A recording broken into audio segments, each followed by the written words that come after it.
The United States ski team travels all over the world, racing down mountains from South America to Asia. But for one U.S. ski team member, being home in eastern Idaho is still her favorite place to be. KPVI News that works for you reporter Connor Board spoke with one of the nation's best skiers as she continues her journey towards the 2018 Winter Olympics.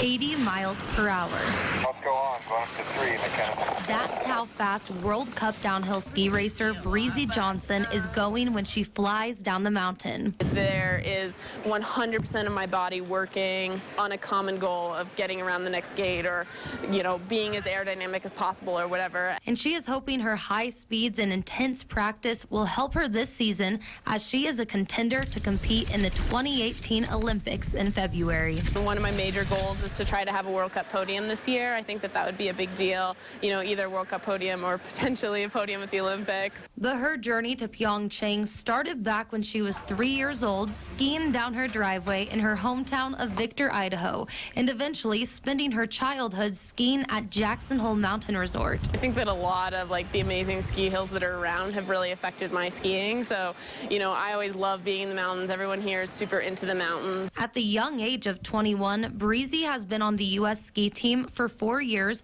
and saw one of her most impressive seasons this past year, finishing at 18th in the world in the downhill standings. Started off the season with an 11th place in Lake Louise, and I kind of followed that up almost every weekend with a lot of top 15s and even some top 10s in the World Cup. But in March, when Breezy made it to the World Cup finals in Aspen, Colorado, her run did not go as planned.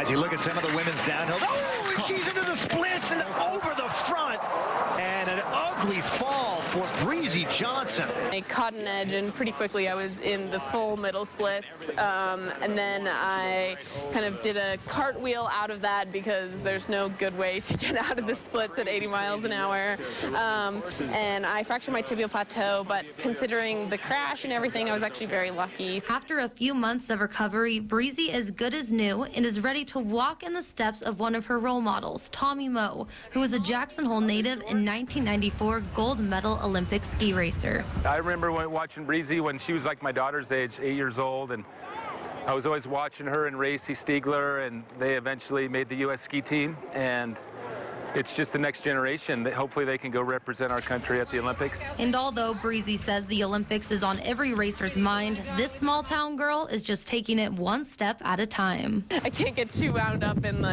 what if this happens and how am I going to feel in the future. I just have to focus on what I can do now to make sure that, I can feel those things. Reporting from Jackson Hole Mountain Resort, I'm Connor Board. Now this weekend, Breezy will have her first Olympic qualifier event in the Lake Louise World Cup in Alberta, Canada.